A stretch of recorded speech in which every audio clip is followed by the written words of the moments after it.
Jen, we heard this afternoon from both state environmental and health officials, and a lot of what they advise, and a lot of things you're going to be hearing about, such as schools canceling outdoor activity and you limiting your own activities and exposure to these conditions outside, is really out of an abundance of caution. For while folks with chronic conditions may do best just to stay indoors until this thing literally blows over, the majority of folks, they say, should really be okay. And we're going to hear more about that coming up in just a moment. Meanwhile, as the conditions expect to continue, at least for another day, environmental officials are certainly keeping an eye on things.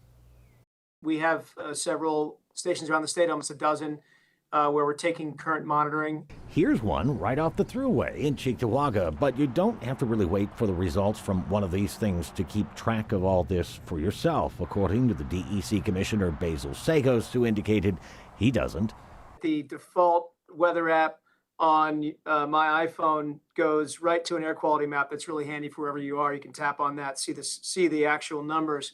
The state health commissioner, who says there has been no run on hospitals or doctors' offices with people feeling ill effects from the smoke, outlined another way to keep information on current conditions at your fingertips. One website that I find helpful, it's easy to remember, is airnow.gov. If you go to airnow.gov, it does give you the air quality index for your locality. So you just put in your zip code, name of your town, you'll find out. And meanwhile, the DEC commissioner says for the next few days, there's no sense in people potentially adding to the issue, and they are therefore recommending that you limit campfires or any kind of open burning. Not only are you potentially exacerbating local air quality issues, but this is a very dry state. We've been tracking a very dry state now for many weeks, and we're looking at a prolonged period of dryness, which of course gives rise to fire conditions here in New York. And we don't need our first responders running around putting out fires in New York while we're now dealing with the smoke that's blowing in from Canada. Meanwhile, back here live in Tonawanda on Brookside Terrace West, we find another of those New York State Department of Environmental Conservation air monitoring stations.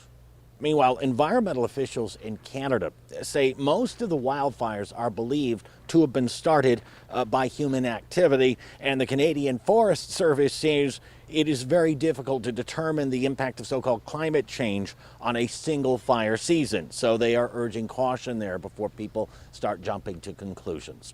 Reporting live in Tonawanda, Dave McKinley, Channel 2 News.